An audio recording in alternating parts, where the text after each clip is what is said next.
सीमांचल के 8 सीट और पूरे 11 सीटों के ऊपर असदुद्दीन ओवैसी ने यहाँ पे अपना उम्मीदवार की घोषणा कर दी है। देखिए, चुनाव लड़ना किसी भी पार्टी का अपना मकसद है। वो पूरे राज्य में लड़ सकते हैं। सीमांचल में उन बहुसंख्यक हैं। मुझे लगता है कि मुसलमानों की आबादी बड़ी है और मुझे लगता है कि मुस्लिम पार्टी के रूप में वो काफ़ी आगे बढ़ रहे हैं। तो लड़ रहे हैं, उनकी मर्जी, लड़ना चाहिए। ऐसे भी पार्टी को बढ़ाने के लिए निश्चित रूप से लड़ना चाहिए चुनाव। बिल्कुल सही कहा आपने कि बच्चा भी जान रहा है कि 17 महीने में कौन सा काम हुआ।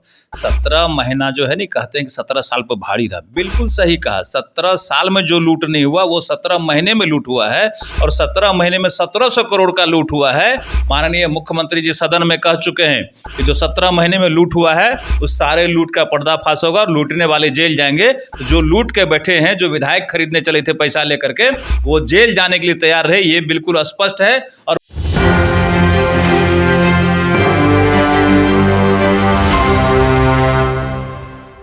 नमस्कार, मैं आराम सदन जब देख रहे हैं एक न्यूज़ 20 पर। हमारे साथ बातचीत करने के लिए पूर्व मंत्री, वर्तमान में भाजपा विधायक नीरज कुमार बबलू हैं। आपका बहुत बहुत स्वागत है न्यूज़ 24 पर। धन्यवाद। मंत्रिमंडल की विस्तार नहीं हो पा रही है। कहा यह जा रहा है कि भारतीय जनता पार्टी की तरफ से लेट किया जा रहा है, लिस्ट नहीं दी गई है अभी तक मुख्यमंत्री जी को।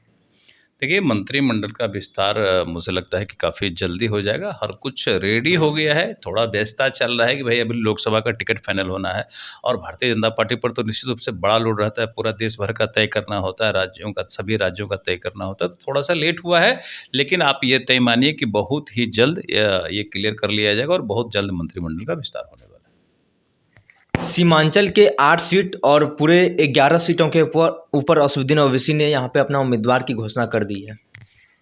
देखिए, चुनाव लड़ना किसी भी पार्टी का अपना मकसद है।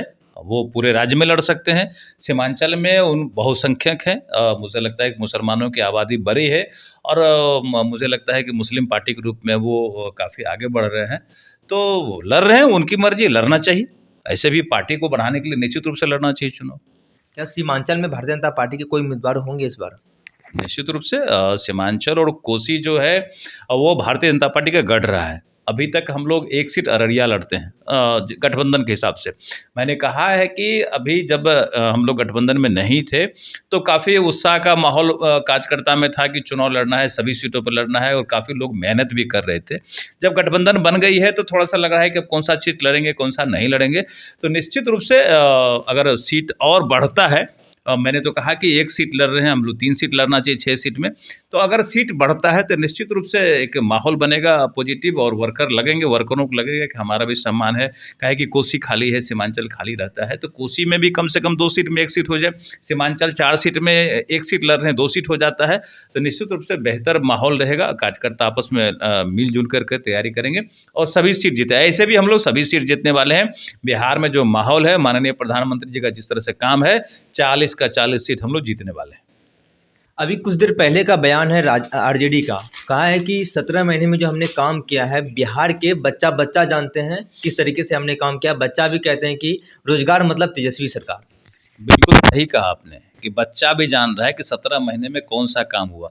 17 महीना जो है नहीं, कहते हैं कि 17 साल पर भारी रहा। बिल्कुल सही कहा। 17 साल में जो लूट नहीं हुआ वो 17 महीने में लूट हुआ है और 17 महीने में 1700 करोड़ का लूट हुआ है। माननीय मुख्यमंत्री जी सदन में कह चुके हैं कि जो 17 महीने में लूट हुआ है उस सारे लूट का पर्दाफाश होगा और लूटने वाले जेल जाएंगे। तो जो लूट के बैठे हैं, जो विधायक खरीदने चले थे पैसा लेकर के, वो जेल जाने के लिए तैयार रहे, ये बिल्कुल स्पष्ट है। और मुझे लगता है कि बहुत जल्द इसका जांच होगा और लूटने वाले बिहार में बचेंगे नहीं, जेल जाएंगे। एक आखिरी सवाल है, बिहार में अपोजिशन के हीरो तेजस्वी प्रसाद यादव हैं और उनके सपोर्टिंग रोल में राहुल गांधी हैं और बैकअप में दिवांकर भट्टाचार्य। इन तीनों नेताओं की तिकड़ी जो है, क्या बिहार में एनडीए को चुनौती दे पाएगी कंबाइंड फोर्स को? जिस तरह पिछले चुनाव में तिकड़ी पूरी तरह फेल हो गया, पहले भी ये तिकड़ी थी, पिकड़ी जो बोलिए सब पहले भी लगे हुए थे, लेकिन माननीय प्रधानमंत्री मोदी जी का जिस तरह से काम है, जिस तरह से उनका आंधी चल रहा है, ये तिकड़ी फिकड़ी हवा में उड़ जाएंगे, कहीं कोई नजर नहीं आएगा। और 0 सीट आरजेडी को मिला था, इस बार भी 0 मिलेगा, एक भी सीट नहीं मिलने वाला, इसकी गारंटी है, ये मोदी की गारंटी है।